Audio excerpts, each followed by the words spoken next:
Okay, so group of Micua and Manalo, you may start now.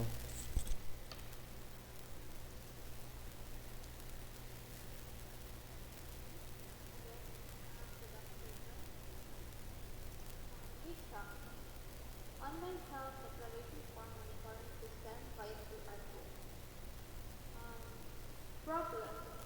Um, One problem we consider is the fast transmission of the disease or the coronavirus. Coronavirus is can be can be transmitted in many ways. Um, During physical contact with pens, forms, and logbooks, especially during filling up the health declaration form when we enter to establishments and riding a public transportation. So to minimize or to help our government to follow the IPC or the infection prevention and control, our general objective is to develop an online health declaration form monitoring system with quick response QR code. And our specific objectives are first is to make use of digital platforms for better infection prevention and control. Second is to track each individual who tries to enter the business establishments, stores, and government agencies with the use of QR code. And lastly is to provide a more convenient and reliable alternative way of filling out the health declaration form. The next one is the scope and limitations of the system. The first scope is going to be the registration. The registration, I'm going to discuss it. I'm going to discuss all the scope later on. So the first one is the registration, the login functionality. It also has a online health declaration form, which basically is a online version of the manual health declaration form that's what we are filling up on the every establishments that we are going through. And it also has a saved health declaration form, and it also has a QR code scanning. So for the limitations, the QR code scanning is only limited to mobile devices that has a camera. And so the data for the QR codes aren't actually saved into the database. And lastly, the notification capabilities uh, is actually missing on the system. And For our respondents, our first respondent is the local citizens. Um, their feedbacks are their feedbacks towards their daily health status are very important. And the second one is the contact tracers, which will also be important in our system because they can use our system to make their work easier. The third one is the establishments. Um, they can use our system or the proposed study to easily gather and easily organize data. And lastly, the government. They can they are the one who will utilize and implement the system. So let's watch this video presentation.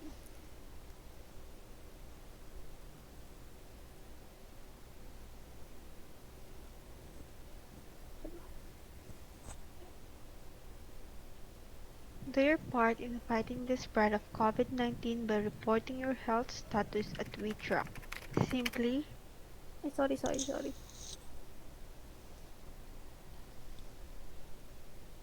do your part in fighting the spread of COVID-19 by reporting your health status at WeTrack. Simply, register into the app using your valid information. Report your health status by answering the health declaration form that's on the application. This way, contact tracing will be much easier and more convenient for the authorities. Security personnel and government sectors can also use the app to verify your health condition by using the QR code scanning. to maintain health protocols and safety in their establishments. With WeTrack app, you are safe and protected from physical contact with forms and pens, and even in mass transportation like buses and jeepneys. You are also protected. Security personnel can use the app to make sure every commuter is safe from COVID-19, so you wouldn't have to worry while riding publicly. In light of living the new normal, you can make a difference in making you and your loved ones safe. Use WeTrack now so that you and everyone are safe together.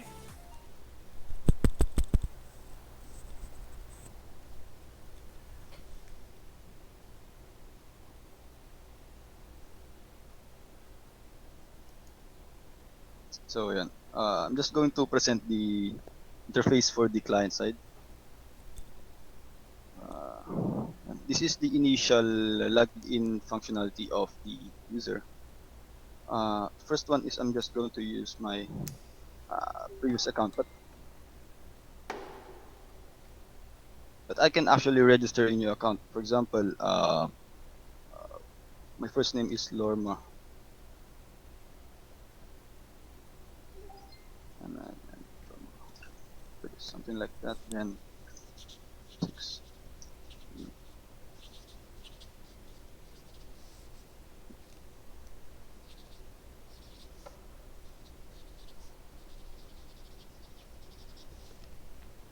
If I register that, it will immediately be used into our system. Yan. So I'm just going to use my previous account, which I was going to use a while ago, Steven De La Cruz.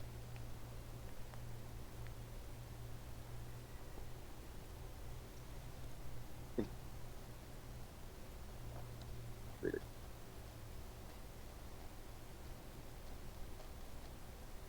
Yan. So the first thing that the user is going to see is the health declaration form that is going to be filled up later on. It This health declaration form will serve as will serve as the user's daily health status. So I'm just going to fill up the today's date, which is yan. I'm just going to do what I've done a while ago, just fill up and the date. No, October. Ayan. So once I have saved this one, it will pop up a uh, information that this has been saved. So if we're going to see it on our save health declaration, we can actually see or search that it is saved already, and we can view it. Ayan. So for the daily logs, it's not yet there is no data yet because actually I haven't tried it outside yet. Yan. And so for the profile section, it consists of the informations that he has registered on the registration uh, area, and then you can actually edit the profile. And then so for the for these settings, the user can actually delete its account, and then it will proceed to the archive section of the admin. So I'm just going to proceed to the mobile interface of the system.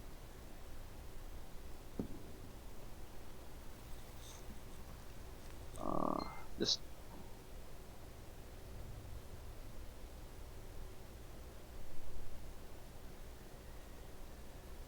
Ayan.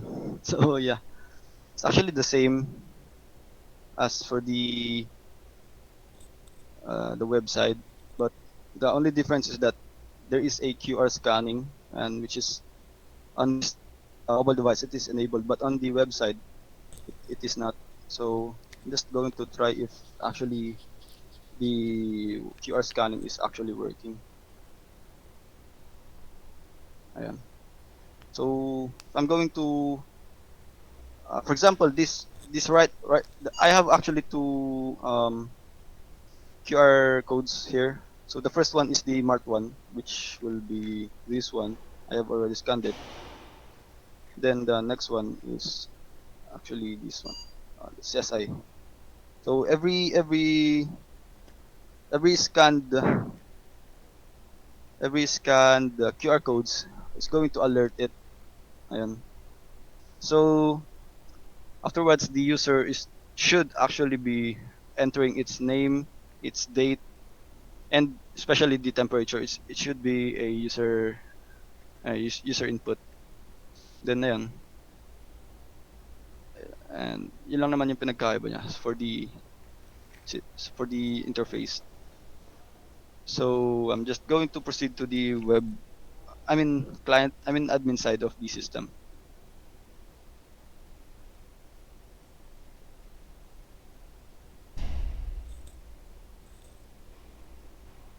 Ayan. This is the admin side of the system, which is basically the same. I'm just going to use a admin kasi. Ayan. This is the initial dashboard of the system, which will be used and consists of 4 elements, which is the users, registered users, the OHDF. This is the saved health declaration forms. The every saved health declaration form on the system, and the daily logs, which is basically the same, and the archives. Ayan. So if we actually press on the registered users, we can actually see the registered users that we have registered a while ago, which is the Lorma. Ayan. And then if we look into the online health declaration forms, it's basically the same. Yun. And it's the same with the previous with the web client. And then the daily logs, yun. It's basically the same. For the archives, for example, the user has uh, thought of like deleting its account, and then it will actually proceed into the archive section. Ayun, so yeah, that's it actually. So we are ready for the question and answer. Ayun po. Okay, so thank you, Mr. Micua and Miss Manalo. Um, Sir Valle, any comment, recommendation? First is I would like to commend the team for um, working with such relevant project kahit na tayo na mismo ang affected ng pang-COVID ay pang-COVID pa rin ang project, no? So that's very very good. Now, so for my first question, or maybe this is a recommendation, siguro doon sa may um, filing of the HDF na naka-auto date na siya ng today, which we use already in Norma colleges, no? So para one of the features kasi kung naka-auto date na siya, auto today, um, is that hindi mo siya pwedeng dayain, no? Parang ganun. So kasi doon sa pinakita mo is that you can set it away advance or away before. So parang hindi yata masisira yata yung function nung system ninyo kung ganon. So siguro one of the recommendations would be auto date. So my question would be, ang isa pa, will there be different account types for each client? Di ba sabi niya sa presentation, your clients are the citizen, establishments, ano pa, government. So will there be different account types for each client? I believe there is no like we're going to use a universal account. Like for example, the user like everyone is going to be using a their own account. Like for example, they have registered a specific account for their own good. Then they're just going to use it like for their daily use. Okay. we're not going to give them a special like treatment or something like that. Like you know what I Okay. mean? Yeah. I understand the comment, but my follow-up question would be, how would, for example, did QR code for CSI and Mart One. How would Mart One know who entered the facilities if they don't have account in this system? Uh, Ayan. So actually we have been thinking of that. So the first thing of actually is we are going to create a like guest account. Like for example, the user doesn't like to register into the system. We're just going to give them a like a guest account, like something like that. Yan. So you mean that if we have a guest account, they would have to they would have access on who entered some establishments. Are you meaning like that? Yes, sir. But it can consist of their personal informations as well, such as the email, contact number, O, diba? and yeah, yan, yung like their valid informations specifically. Yan. Mhm. Okay. So siguro if you would pursue this in, just like Sir Joffer said, in Capstone, it would be required maybe. I'm just theorizing that there would be accounts for the different establishments so that they would receive the names. Kahit yung names lang ang marireceive nila kung sino-sino yung mga pumapasok sa establishment nila araw-araw. So parang maganda kasi rin yun eh. Para, for example, si Mr. Reyes pumasok ng Mart 1 ng January 15 kasi nag-shopping. Tapos meron one of the customers there became positive. So itatrack na nila lahat yun. Lahat ng January 15 na pumasok sa Mart 1, makukuha na nila ang names. Diba? So parang ganun. So sige, additional, I want to commend the remember me option of your UI. That's good. No? So yeah. And also in the POS One tracker, maybe sabagay medyo masyadong maluwag na kapag lahat ng lugar. No? So sige, that's all for me for now. Yeah, thank you, sir. Okay.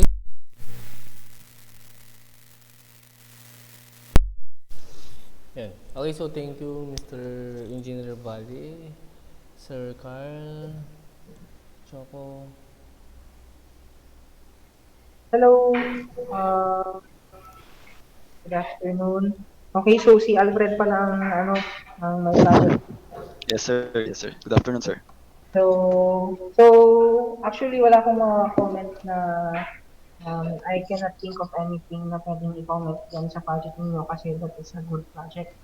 Okay, so nasabi naman na ni Sir Lou yung gusto kong sanang sabihin pero okay naman na yun. Sagutin naman na siya. So probably on the system okay naman na sa akin. Hindi naman siya ganun ka complicated gamitin. So meron kayong application tapos meron din kayong web, tama ba? Yes, sir. It is actually web and mobile integrated. Okay, so web and mobile integrated. Uh, Ito na lang tanong ko, anong ginamit ninyong language? uh, Ayan. We actually made use of HTML and stuff like that. We actually used to to create it on PhoneGap para yan, para like pwede siya for web and mobile. Okay, so phone cap siya. Yes, sir. So probably nakuha niyo yung idea na yun kay Sir Joker. So that's okay yun, phone cap ang gamitin niyo, okay? So all in all, wala namang comment na hindi naman wala namang may recommend na kasi nasabi naman na din ni Sir Lu. Okay, so that is a good project. Very good. Thank you, sir. Comment. Sir Joker. Okay, so thank you, Sir Carl. Okay, so sa akin naman, one thing is the validation of the member. Um, kung titingnan ninyo, kung nag-register si person, uh, is there any way that the admin can verify, can validate that person na siya talaga yun? Ayun, sir. Actually, we are struggling to do that actually. Like, if we are going to do that, we're going to like integrate another functionality, which is the notification, yun, diba? So like, for example, the user has a valid ID. Like, the the admin is going to like validate that ID first, then we're going to like give them a email verification na ayun na verify na yung account nila na pwede na nilang gamitin yung system. Yun, sir. Like, yun, like initial ano lang, thought lang naman.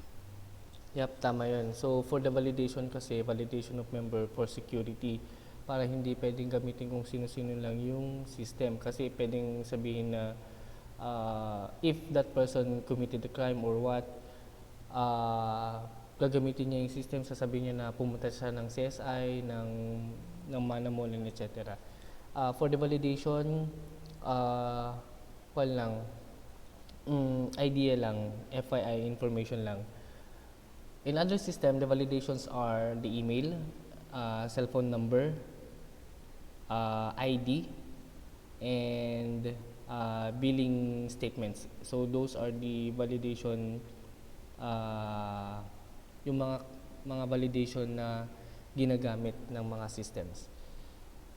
Now, your system, ano yung main objective of your system? I mean, the main benefits ng system ninyo? So first, like, we can see na yung pinaka main benefit niya is to like prevent the fast transmission of the disease, which is through manual filling up of forms such as the pen, yun, like logbooks and stuff like that. Instead of doing that, we think of a something like a solution, like uh why not use of a online health declaration form, 'di ba? Like, instead of like manually filling up those and then exposing ourselves into the physical contact through forms, why not just, gawa na lang ng something na magbe-benefit sa atin and also to the community. Okay, good. Okay, good yun kasi nga, most especially yung ballpen, kung sino-sino mga mahawak yun, etc. So, good thing, yun yung pinaka-main ninyo. And then, another thing is contact tracing. So, sabi nga ni Sir Valle kanina na kailangan dun sa report, if in case later on that you will pursue this study to your capstone, dapat nandun yung contact tracing. May positive, anong araw, nung araw na yun, saan siya pumunta. Doon sa system ninyo, dapat kapag isi-search yung pangalan niya, okay, isi-search yung pangalan niya, makikita doon, or magsiselect siya kung anong araw yung admin. And then makikita kung saan siya pumunta, kung sino yung mga nakasalamuhan niya, nakasama niya. Yes, sir. Yes, sir. Actually, nandun po siya dun sa my system namin, which is the daily log section po. And then, wala lang po kasi siyang data kasi, ayun. Yun, good yun, okay yun. And then one thing, yung tinatanong ni Sir Valle kanina na different users, number one, admin, capable lahat ng mga features ng system. Number two, the person, yung mga clients. And then number three, yung mga establishments. So bibigyan mo din si establishment ng account na pwede niya makita kung sino yung mga pumasok doon nung araw na yun, and then ano yung mga health status nila. Okay? And then yung form, paano malalaman ng admin kung positive siya o hindi? Uh, Actually, I don't think na yung form is capable of determining kung positive yung user. Instead, parang symptoms lang siya, sir. Like, yun. Like, kung may mga symptoms ba siya ng COVID, like possible symptoms ba? And then, we can determine na, kung may symptoms nga siya nito, we can determine na, we can isolate those specific persons into a different area na naman. Yun. So, mas madali nang mas ma-determine kung sino yung, like, probable na COVID patient or something like that. Yun. Okay, so tama 'yun. Um, yeah, kasi normally kasi ang pinakakuha lang kasi ng system na 'yan is contact tracing. 'Yun lang yung nakikita kong benefits niya. Yep. Okay, so next is yun nga yung tanong ko kanina, COVID person, paano malalaman yung system kung COVID person siya. Normally, hindi malalaman yun sa health form kasi mga asymptomatic na mga tao, hindi nila alam na positive pala sila. Well, dun sa form, chinecheck na lang nila na yung symptoms wala sa kanila. Tama? Yes, sir. Yes, sir. Yun. So, mahirap mo masabi or madidetect ng system mo na kung sino yung COVID person positive, etc. Okay? Not unless gagamitin yung system ninyo kasi mayroong nag-positive, gagamitin ang system ninyo ng government para ma-contact trace kung sino man yung mga nakasalumuha niya. Okay, then next is yung for security, yun nga, yung auto-date. For the security kasi, dapat hindi siya pwedeng i-select lang kasi nga pwedeng dayain niya ng tao. Okay? And then last thing is yung report. So in case na magkakaroon, ipupulso nyo yan sa next, sa capstone, kailangan magkakaroon ka ng reports. And then yung dashboard mo, actually dun sa dashboard, more on statistics, ilan yung taong pumasok doon sa mana mode, baka meron silang na-violate, baka naman siksikan sila doon, hindi na nakon yung social distancing, and so on and the like. So, yun, more on kung siya. Dapat doon sa dashboard may nakikita kami mga number. For example, mana mall. Nung araw na yun, ilan ang taong pumunta doon. Something like that. And then, for contact tracing din, ayan.